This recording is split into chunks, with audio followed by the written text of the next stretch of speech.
Evam, thus, Eva, certainly, Griha Ashrama, family life, Karma Chitram, the field of activities, Jasmine, in which, Na, not, he, certainly, Karmani Utsidanti, fruitive activities disappear. Jat, therefore, I am this, Karandaha, the storehouse of fruitive desire. Yesaha, this, Avasataha, abode. Translation and purport by Divine Grace A.C. Bhaktivedanta Swami Srila Prabhupada.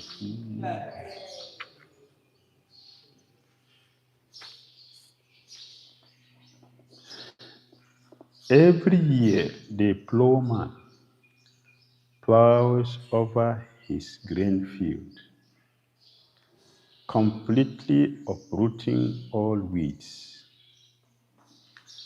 Nonetheless, the seeds lie there and, not being completely burned, again come up with the plants shown in the field. Even after being plowed under, the weeds come up densely. Similarly, the Grihastha Ashram family life is a field of fruitive activity. Unless the desire to enjoy family life is completely burned out, it grows up again and again, Even though camphor may be removed from a pot, the pot nonetheless retains the aroma of camphor. As long as the seeds of desire are not destroyed, fruitive activities are not destroyed. Purport. Unless one's desires are completely transferred to the service of the Supreme Personality of Godhead, the desire for family life continues even after one has taken sannyas. Sometimes in our society, ISKCON, a person out of sentiment may take sannyas. But because his desires are not burned completely, he again takes to family life, even at the risk of losing his prestige and disgracing his good name. These strong desires can be burned out completely when one fully engages in the service of the Lord in devotional service. That is the end of Srila Prabhupada's purport to text 4.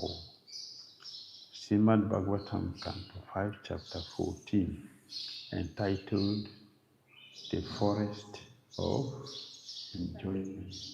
Hare Krishna.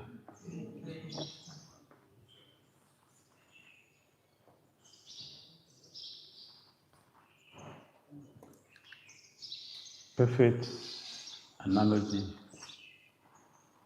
A perfect analogy is given here. Analogy here is every year the plowman, like a farmer, plow the field. It is easy for me to understand because my father is a farmer. And we have experience how to plow the field. So the farmer will weed all the grass. After weeding, the grass are heaped separately and bent. So those ones which are bent, they are heaped there after they are dried and is bent. They will not germinate again. So when you look at the field, it will look like this, no grass. If you look, okay, grass is finished. The grass is not finished because the soil is meant for growing the weeds. The soil is meant for growing the weeds. Although some have been removed, but because the soil is meant for producing weeds, the grass,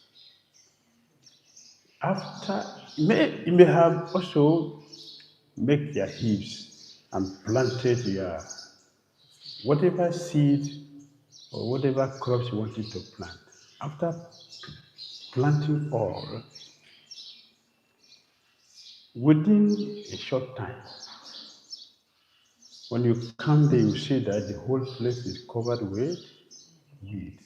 Not only the plant or the seed which you have planted. And in some cases, the grass will grow faster than the original plant which was planted there. This is the experience. This is the experience. So the gardener has to be very careful to remove the weeds. So the example is given here. Nonetheless, the seed lie there. The seed is still lying there. Even for example, if it is the rice that you planted, you have harvested, some have fallen down there. Some of them have fallen also there, which some poor people will go and pick. People will go to pick those ones. Those ones are meant for them. They go and pick. Either they pick them or the birds. The birds will pick them. In our scripture, you hear most of the time.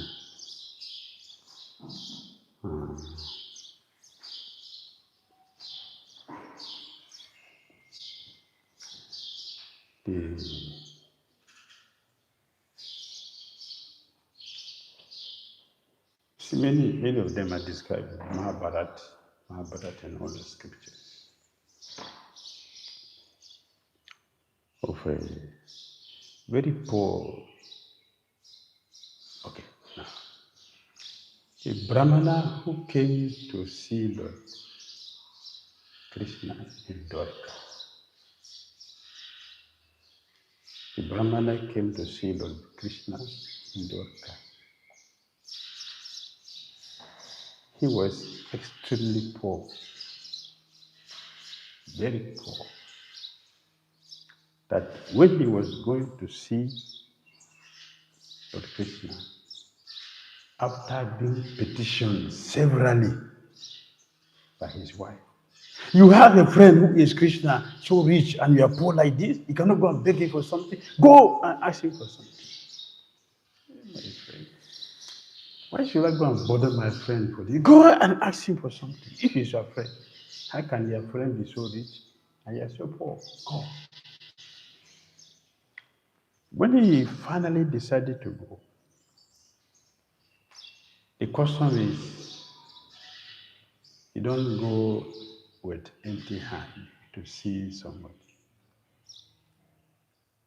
You have to go with something. And there's nothing. There's nothing. So what to do? The wife has to go to the field.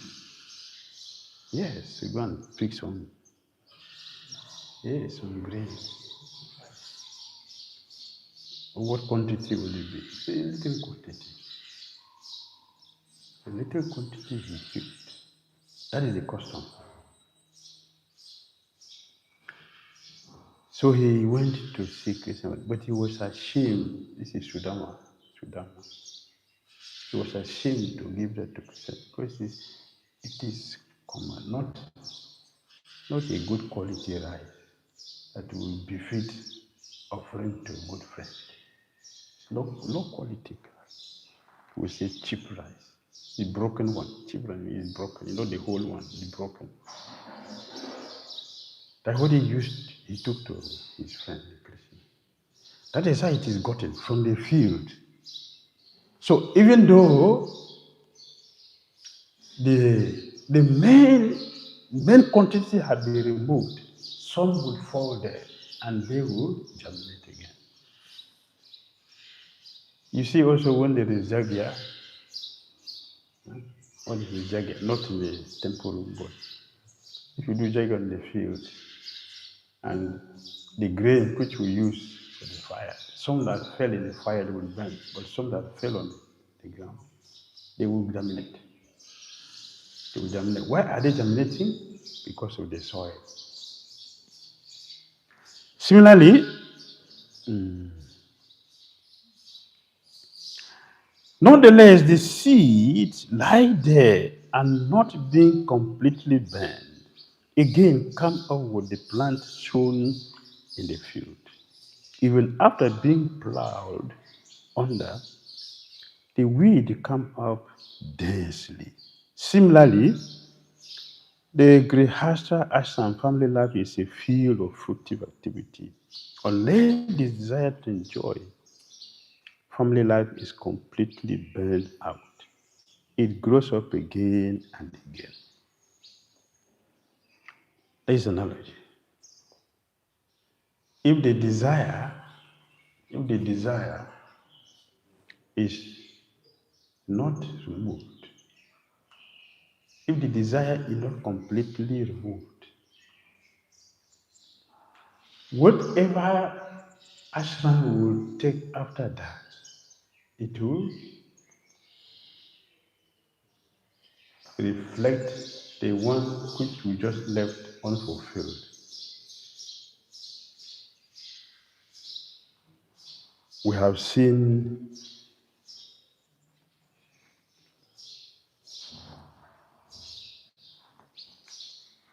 so many devotees taking sannyas. So many. I saw one time I saw more than 6 devotees. They were telling me this one was sannyasi before, this one was sannyasi, this one was 6 at a time. What is this? This one time I just saw like that. 6. Why? The desire for sense gratification is not removed. Therefore,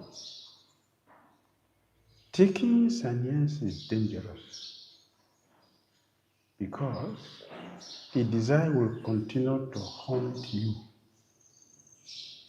until it is removed completely. So, in the process of controlling the senses,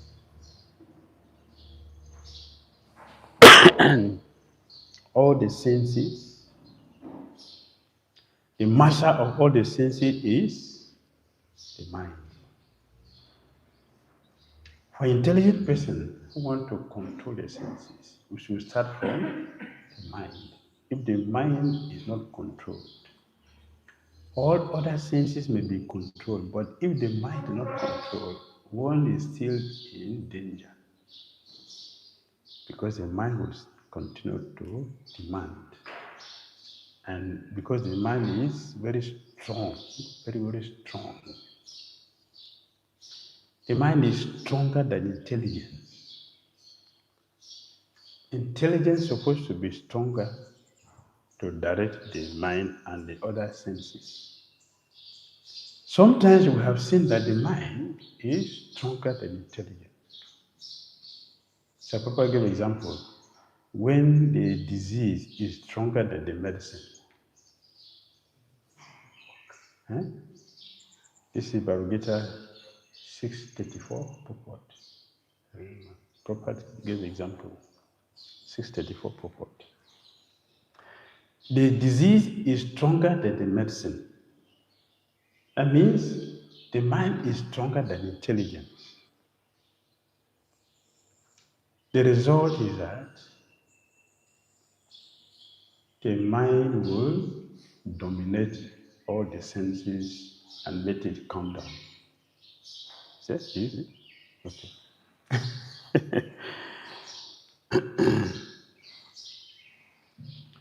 Bhagavad chapter 6, text 34. Prabhupada said in the purport. Let me read the translation first. The mind is restless, turbulent, obstinate, and very strong. Oh Krishna, and to subdue it, I think, is more difficult than controlling the wind. Let us look at it carefully. The mind is restless. Is it true? The mind is restless. Like baby. Like a baby. Right? A baby.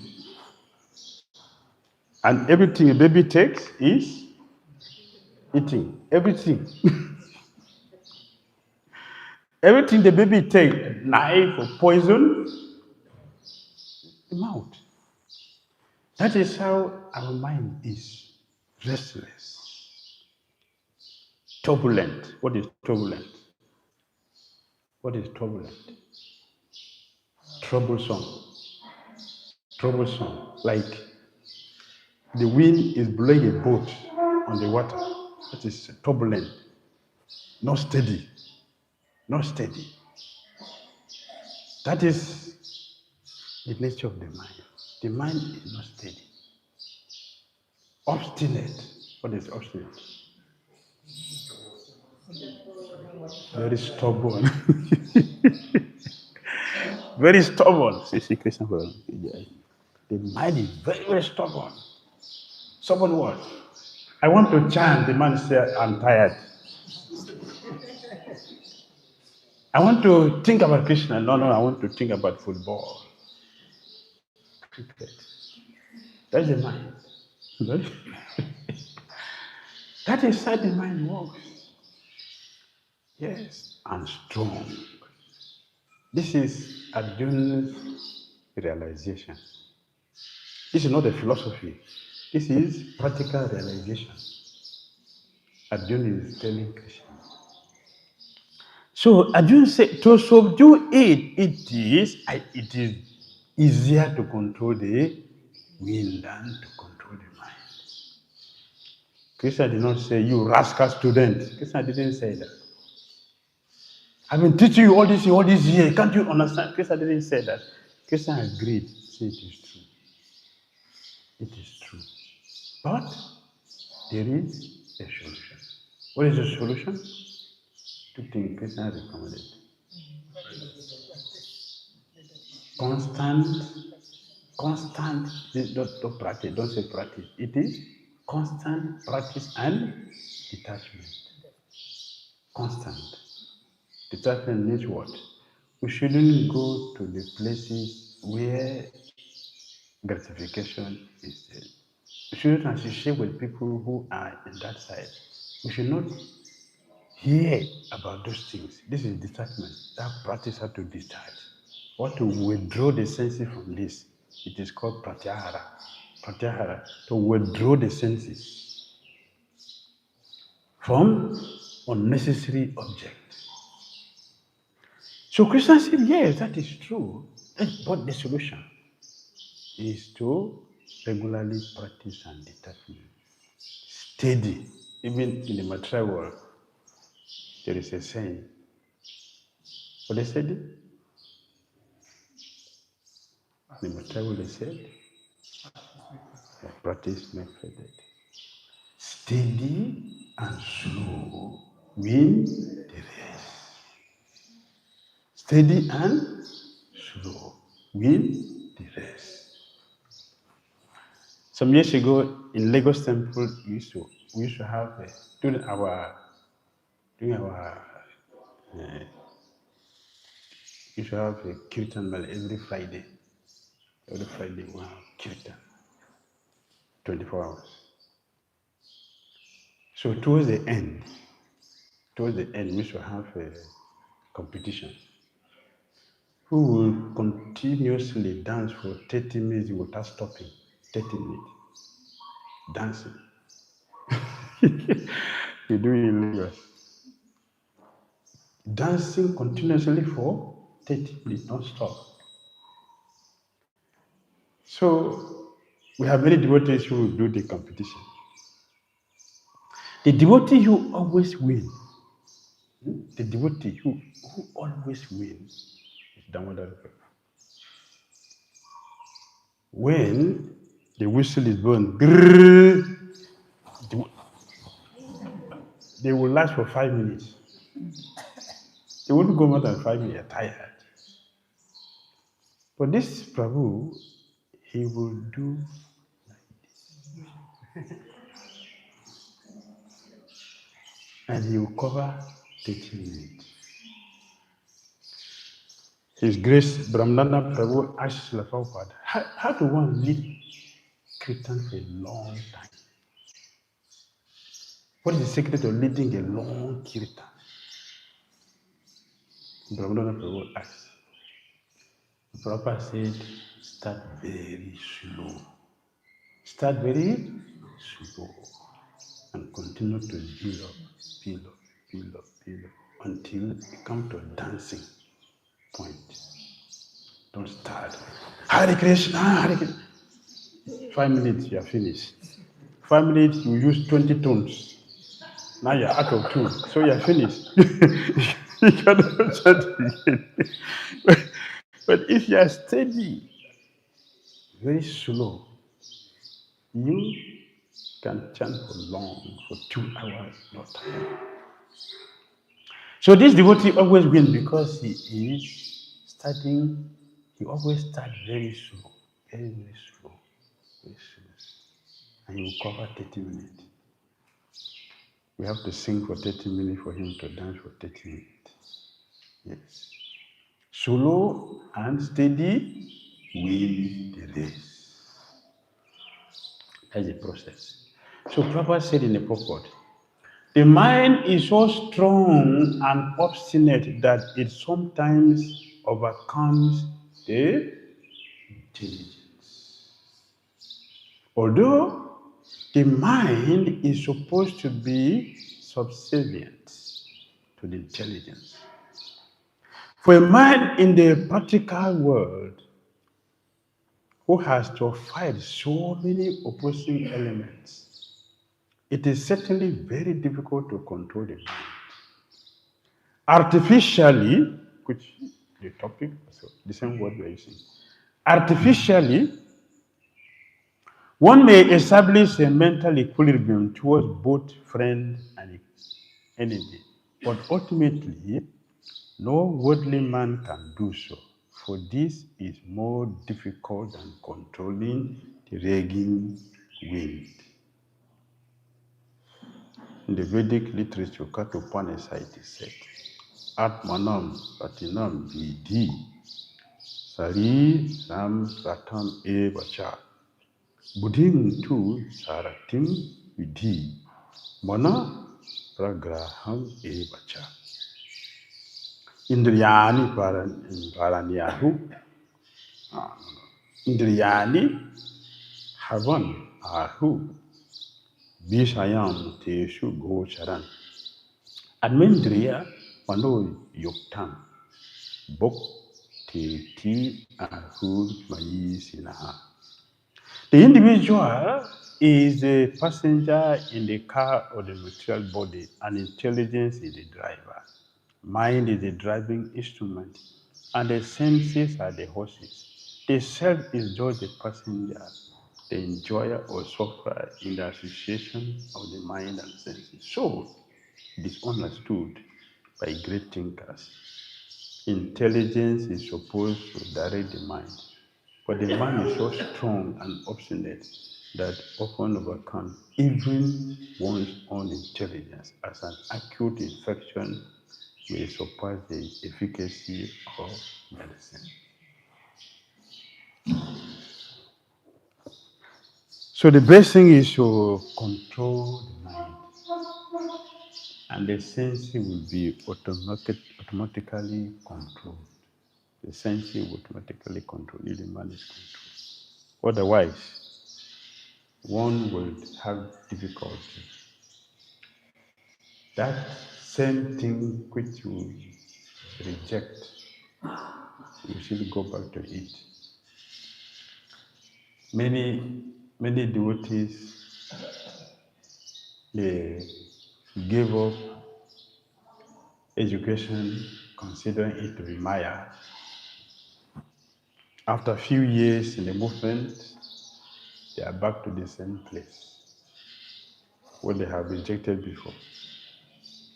They thought that now we are perfect.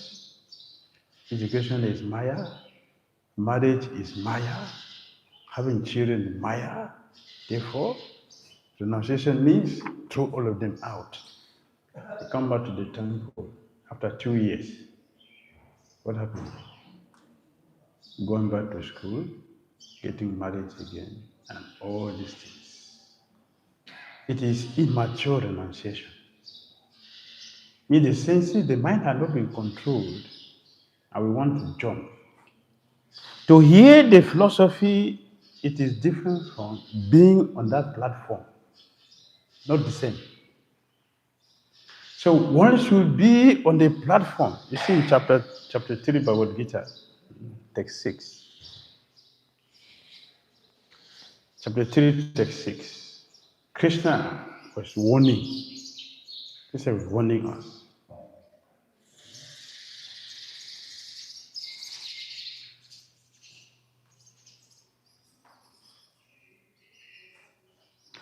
Karamendriyani samyamya ya asti manasa smaran indriyaratan vimudhatma mitya charasa uchati.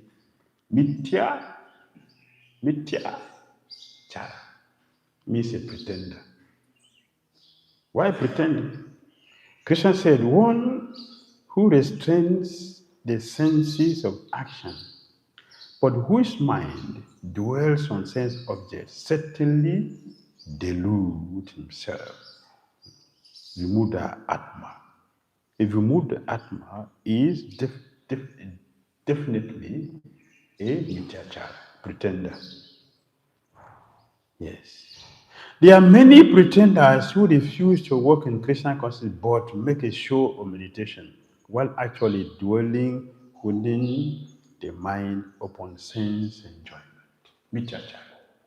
What is Krishna saying is, as a devotee, our words, our activities should correspond with our dress. If it doesn't correspond, means we are Mityachara, pretender. A pretender is more dangerous than atheist. Pretender is more dangerous than atheist. Yes, I'm a demon. So it's outright. So, no, okay, it's a demon. But when one is, I'm not a demon, I'm a devotee. So people are going to come. Yeah, I want to come through us to Krishna. And when they come, it will destroy their faith. What is that? More dangerous than being outright demon. People know that this is a demon. I should not go there. Vrindavan Das Thakura said, they are thieves who are not only destroying themselves, but they are destroying others. Because a pretender means well, he's not practicing nicely. And he's going to make others not to practice nicely also. It's dangerous. Better for one to declare, I am an atheist, I don't believe in God. Then to say we believe in God and do something different.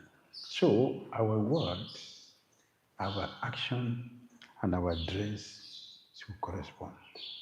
That is a true devotee. Otherwise, we are going to mislead people. If a brahmachari changes the duty to get married, it's okay. It doesn't create problem, right? It doesn't create a problem. But if a sannyasi change the dress to get married, it's a big problem. It's a big problem. It will destroy so many people's faith. So many people. Their faith in Krishna will just go down. Krishna is not working. See, this person is 80 years. Proper disciple. 80 years old. And he's getting married to a girl of 20 years, disciple, 20 years. What is that? Great cheating. That is cheating. When 80-year-old man is marrying a 20-year-old girl, he won't have the same appetite like the girl because the body is weak now, right? So all you do, And how many years remain for him to die? Right? Okay, 1 year. You marry and leave your wife after 1 year. So now she's 21. What would she do? Another person? Right? It's a destruction. It's a disruption. It's a bad example. It's a bad example. In Sanskrit, we call fantasy. Fantasy. Fantasy. A dog eating the vomit. Fantasy. If you die, that's the penalty. For a sannyasi who comes down to get married, she will die. Instead of getting married, she will die. She will not live. She will not exist. Because it's a bad example for others to follow. We are not forced to be there, right? We are not forced. Right? Lord accept day one. If one cannot lead others back to God, don't become a leader. In any name, in any title. As a guru or father or mother or teacher or president of the country, prime minister, whatever. Shouldn't be. Because it is dangerous to lead people astray. Very dangerous. Fantasy should die. Slowly. So, we should practice to remove the seed of desire. And the sixth canto, Sukadeva Goswami was speaking about Prayaschitta. Maharishi didn't accept it. Prayaschitta. Parikshit didn't accept it. And Prabhupada glorified Parikshit Maharaj, he glorified Sukadeva Goswami. Right? Bona fide disciple. Sukadeva Goswami is teaching what is Vyasadeva has written, his father has written. If you commit this offense, do this jagya, you get rectified. So Parikshit Maharaj listened carefully, then he asks, Gurudev, is there a process by which one can completely uproot the seed of sin? Sukadeva Goswami was so happy to hear that question. He was so happy. And Prabhupada commented on that. Bona fide disciple, bona fide guru. When a disciple makes advancement, the guru is very happy. That is the joy. If you want to please the spiritual master, people are asking, how can I please you? How can I please you? You want to please the spiritual master. Spiritual master want to see that we are making advancement in Krishna consciousness. We are giving up material desires. We are cultivating Krishna consciousness to develop desire for Krishna, not expanding our sanctification. The spiritual master will not be happy with that because you want a successor. You want a successor. You want somebody to continue the lineage. And it is only a responsible son or child that will continue what the spiritual master has established. See, the greatest desire of every responsible leader to get a successor, a disciple who is following at the footsteps of the spiritual master. So Krishna took the Pandavas to Bhismadev. Krishna told the Pandavas, particularly the lamenting one, Yudhishthira Maharaj, let us go to grandfather in such a way that we're happy to leave the body. Don't go lamenting like this. Because when the Guru sees that all my years I have nobody to represent me, he will not die peacefully. Because he will feel my duty is not completed. I didn't complete my assignment. My assignment is completed when there is a trained, qualified disciple. And the Guru would say, yes, I can die now peacefully. I can now die peacefully. So Krishna told you this time, Maharaj, put on the royal dress, even if you don't feel, but put on the royal dress. Let us go to him cheerfully. Let him see all of us and feel, yes, I have somebody to continue. That is the duty of a disciple. Not a fall down disciple. Gurudev, I cannot follow. I'm not following your instructions. I'm not following your instructions. Oh, Gurudev, I'm very lazy. I'm very lazy that I'm not chanting Sisiran. Gurudev, I'm so lazy. Laziness should be advertised. You should advertise laziness. You should promote laziness. Huh? Why we should be proud to advertise like Gurudev, what should I do? I'm very lazy. I cannot chant Sisiran. You did not know you're a lazy person before you took initiation. You did know. You got to know only after initiation. Right? It's a fantasy. Fantasy is not referred to a sannyasi only. It refers to any devotee who cannot keep to the principle. The vows which we have taken, we will not keep to rest. Fantasy. We shouldn't eat our vomit. What we have given up, consider to be Maya. Now, it is no more Maya. It is what? It is what? Before it is Maya, we gave it up. Now it is what? Huh?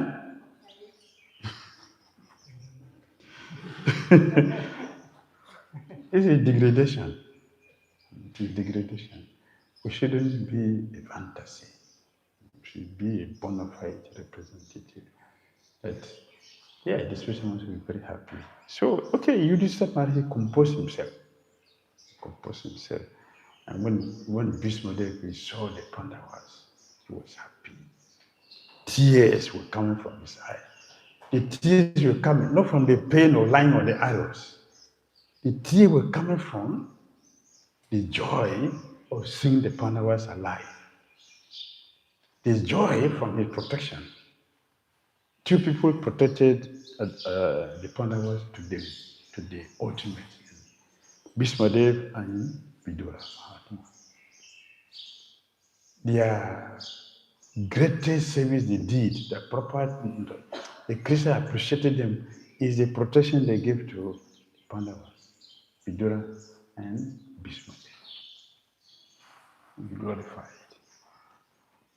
So Bhishma was very happy, was shedding tears of joy to see them.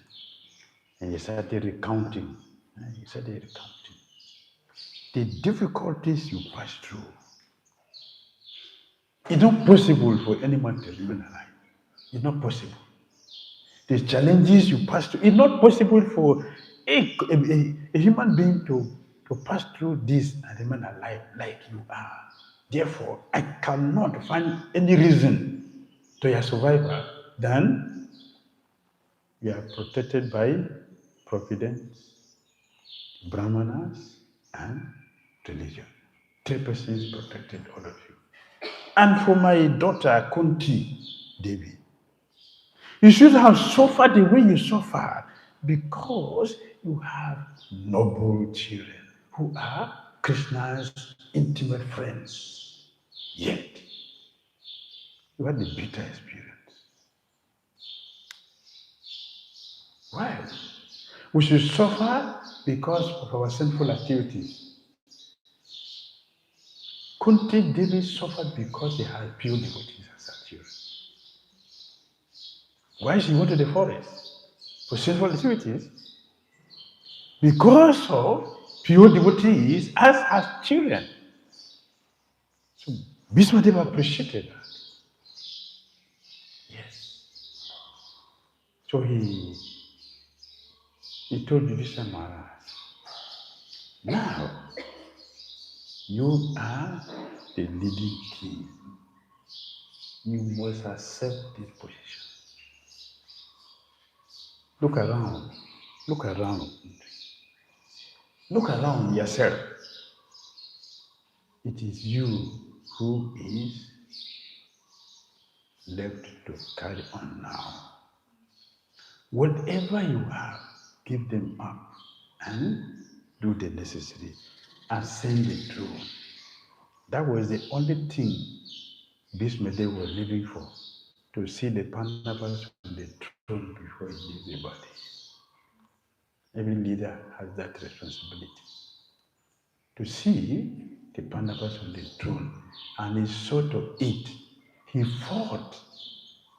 He fought, both physical and philosophically, to get the Pandavas on the throne. And until it was done, he remained alive. And when that was done, he turned to Krishna.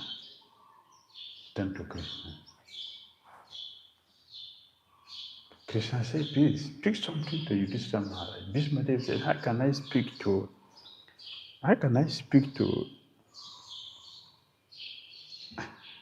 a pure philosophy when the mind is disturbed? He can't do anything wonderful if the mind is disturbed. The mind is free, then you can speak. See my condition. I'm lying on the bed of poison. Arrows were poisoned, not just arrows, they were poisoned with mantras. And I'm lying on that. So I'm in an awkward position. How will I be able to compose myself to speak? So Krishna used his lotus hand and smeared his body. Yes, it's gone. So Bhishmadev said to speak. When he wanted to speak, Draupadi laughed. You want to speak? To who? Me? When I cried to you, what did you do? Now you want to speak philosophy to me. Who will listen to you? I should listen to you? Do you remember? You forgot? I cried to you helplessly. See me. You kept quiet. Dhira motivated his brother to strip me naked. To satisfy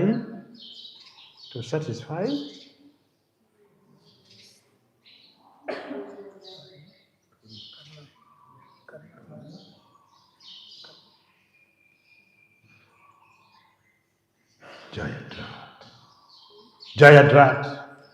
Jayadratha wanted Draupadi.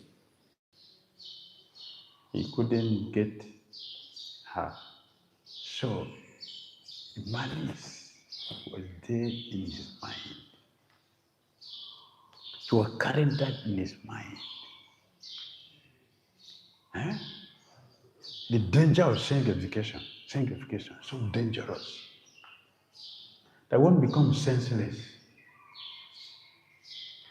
One day he happened to see Draupadi alone. He jumped down from the chariot. I said, chasing Draupadi. Draupadi was running. He was chasing very intelligently. See, dodging Jayadratha, he hit his head and fell down. Shamelessly, he stood up and started looking for her again. But then Draupadi has escaped. Animosity. I didn't get this girl for my wife. You. Now, my party has won you. My party has won you. So my property now. So that was the war. That was the war.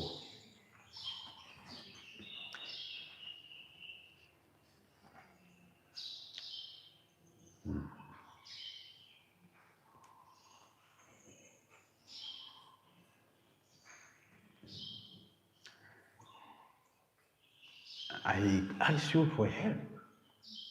You didn't. So why would I listen to you? Why would I listen to you? Bismadev said, my dear daughter, let me tell you the truth. That time, I was contaminated by salt. Salt means the food. I ate the food of Dhira. So I'm contaminated. My senses were not in order. Don't you see? Krishna has removed the contamination. So whatever I will speak now is perfect and correct. Not that time. Okay. All right. Okay. Now you can speak. I will listen to you. Then Bhishmadev spoke to Yudhishthira Maharaj. The golden rule for him to lead perfectly. Yes. He offered obeisances to Krishna. This Krishna standing here, this boy Krishna standing here, is the first Narayan, the supreme personality of Godhead. By his elusive energy, he's bewildering all of us here to think that he's one of us. He is not. He is the supreme personality of Godhead. Bhishmadev ki jai. Hare Krishna. Comments? Questions?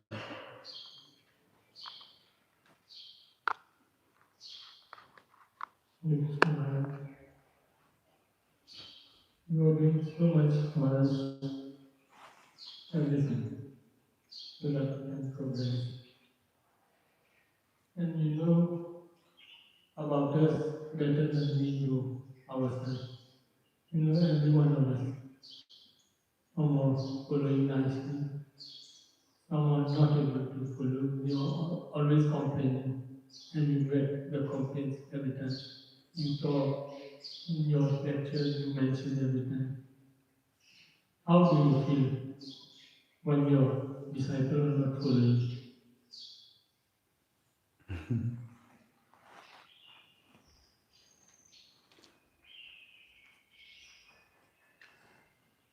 One time I was traveling in the bus. I tell you about my child, I was traveling in the bus. Now we travel with the wheels in the car. But this thing, about my child, I was traveling from one city in Nigeria, Benin City to Lagos. Is 5 hours. 5 hours by car. And the speed, man.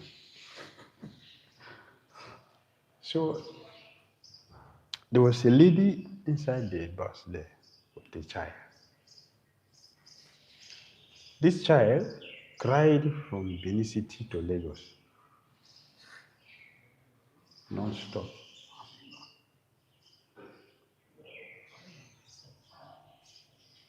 I had another experience from France to New Delhi. France to New Delhi. There was also a Muslim child. The child cried also from France to New Delhi continuously, really yelling. We were tolerating, we were tolerating, but after some time, the man who is sitting very close to them shouted, "What is this? Can't you give me peace? What the hell? I pay money for this flight."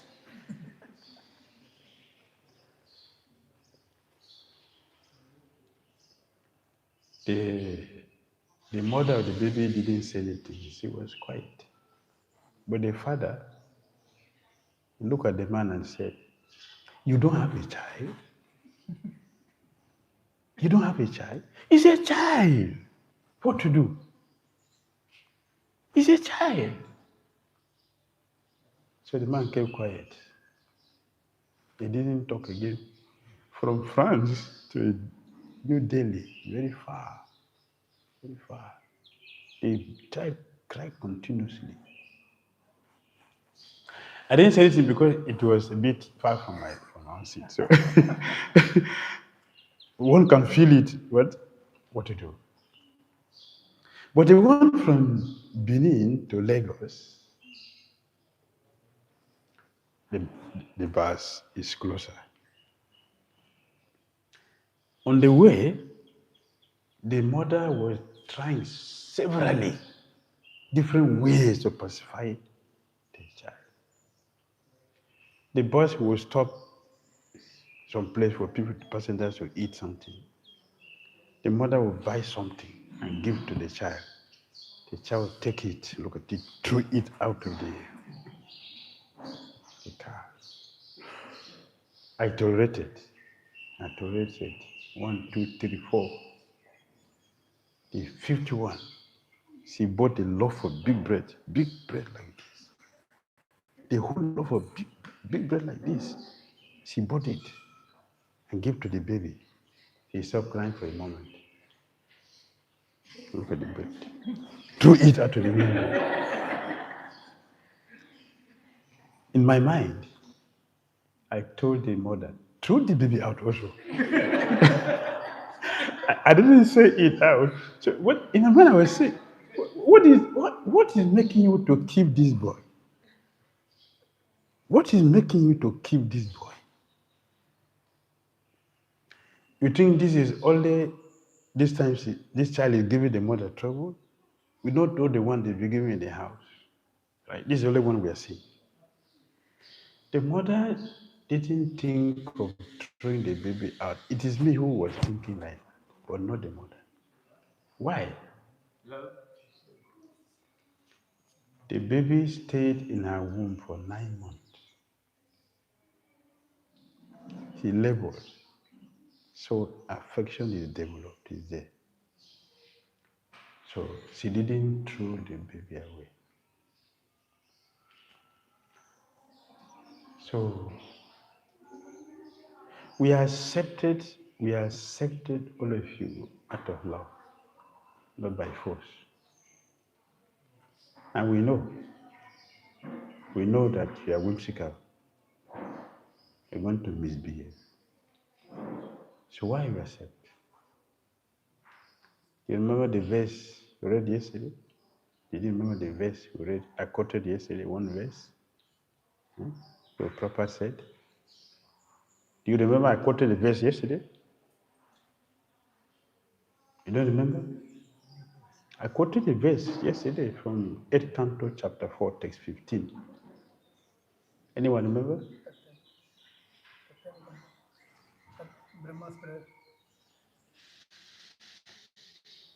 Okay, sorry. I quoted a verse yesterday, Canto 8, chapter 4, text 15. And I read the purport yesterday. And nobody remember. That is a problem that we don't hear. And I've been saying it since that we don't hear. Just yesterday, I quoted. Prabhupada said,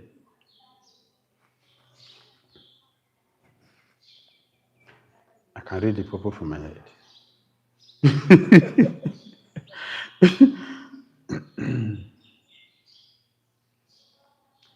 The spiritual master is taking risk of accepting disciples, even though he knows he's going to have a bad dream when the disciple, but still, we are taking the risk to help the victimized soul.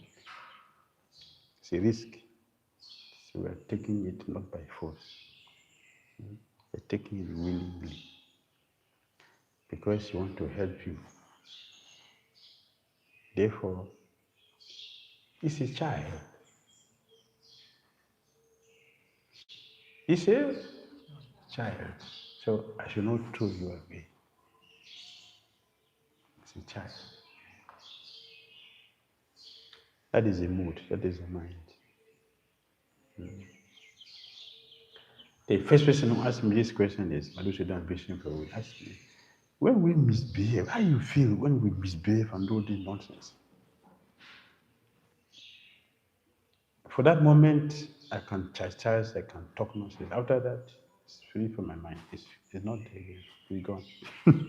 You think of something else, not the nonsense. Not the nonsense. Stay for a while. You remember this nonsense.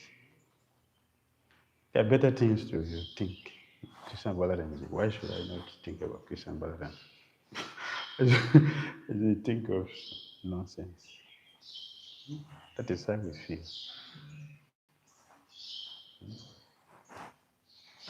Last question. Last one. You mentioned about tolerance. A mother has for her child because of love and affection. But concerning the spiritual master, is this tolerance limited, or does it have a breaking point? If the disciple is doing exaggeratedly bad. Yes, if a disciple is becoming too offensive,